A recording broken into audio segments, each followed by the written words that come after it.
Blood pressure, sugar ऐं cholesterol समेत मुख़्तलिफ़ बीमारियूं अॼुकल्ह आम थी वयूं आहिनि। कुझु वक़्तु अॻु कहिड़े बि मर्ज़ में मुब्तला थियणु उमिरि सां घणो जुड़ियल हूंदो हो। मतिलबु त हल्की फुल्की खंघि, तोड़े, चेल्ह जो सूर ऐं ॿिया मसइला वॾी उमिरि खां सवाइ ॿियनि माण्हुनि में घटि ॾिठा वेंदा हुआ। पर हाणे ईअं नथो थिए। अखियुनि जी रोशनी, साह ऐं जहिड़े जूं बीमारियूं, जोड़नि ऐं हॾनि जा मसइला, तोड़े ॿिया केतिरा ई अहिड़ा मर्ज़ आहिनि जेके हर उमिरि जे माण्हूअ लाइ आम बणिजी विया आहिनि। अहिड़ीअ रीति शुगर, ब्लड प्रेशर, कोलेस्ट्रोल में वाध ऐं कुझु ॿियूं बीमारियूं तक़रीबन हर घर जो मसइलो बणिजी चुकियूं आहिनि, जेके इंसान जे लाइ इंतिहाई ख़तरनाक साबित थियनि थियूं। इहे अहिड़ा मसइला आहिनि जंहिंजो ॻांढापो मख़सूस खाधनि सां जोड़ियो वेंदो आहे ऐं इन्हनि मर्ज़नि में मुब्तला थियण जो वॾो सबबु बि खाध खुराक खे चयो वञे थो। पर हिकु जापानी प्रोफेसर अहिड़ी हैरत जोगी रिसर्च कई आहे जेका हिन वक़्त ताईं जे अहिड़े ख़्याल खे मुकमल रद्द करे थी। सिहत जे माहिर इन्हनि बीमारियुनि जा अहिड़ा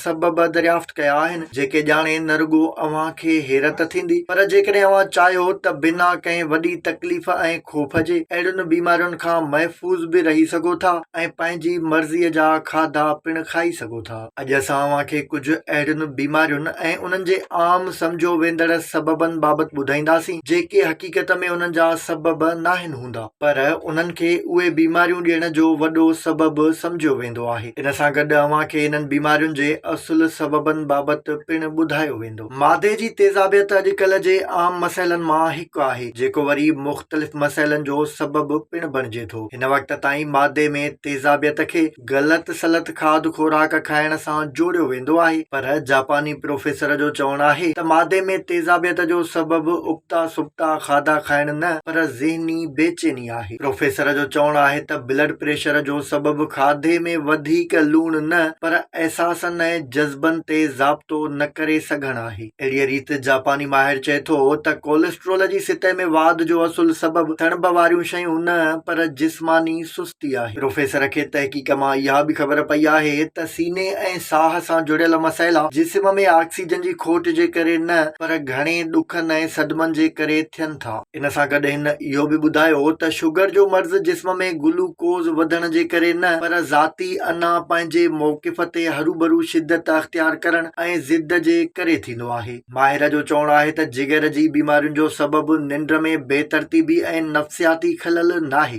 पर मायूसी ऐं कंहिं बि मक़सद खां दिलि टुटी पवण जे करे जिगर जूं बीमारियूं थियनि थियूं। संदसि इहो बि चवणु आहे त दिलि जी बीमारियुनि ऐं रत जी रगुनि जा मसइला रत जे वहकिरनि में घटिताई जे करे न पर इत्मीनान ऐं सुकून जी खोट जे करे थियनि था। न रुॻो एतिरो पर जापानी प्रोफेसर उन्हनि बीमारियुनि जे सबबनि जो तनासुब पिण ॿुधायो आहे। जापानी माहिर जो चवणु आहे त इन्हनि बीमारियुनि में मुब्तला थियण जा 50% रूहानी सबब आहिनि, 25% नफ़्सियाती, 15% मुआशरती, जॾहिं त 10% ऑर्गेनिक मतिलबु नामियाती सबब आहिनि। सिहत जे माहिर तहक़ीक़ खां पोइ सेहतमंद ज़िंदगी गुज़ारण जे ख़्वाहिशमंदनि खे मशवरो ॾिनो आहे त जेकॾहिं अव्हां बीमारियुनि खां महफ़ूज़ ऐं सेहतमंद ज़िंदगी गुज़ारणु चाहियो था त पंहिंजी दिलि ऐं दिमाग़ जी हिफ़ाज़त कयो। इन लाइ अव्हां खे कूड़, साड़, बुग़्ज़, नफ़रत, कावड़, तकबुर, इंतिहा पसंदी, शिदत पसंदी, सुस्ती, गार गंद, बखीलाइप, ॿियनि ते टोकूं करण, लालच, मुनाफ़िकी ऐं धोखेबाज़ी ऐं अहिड़ी सोच खां पासो करे माण्हुनि सां दरगुज़र, पुरएतमाद, खुलूस,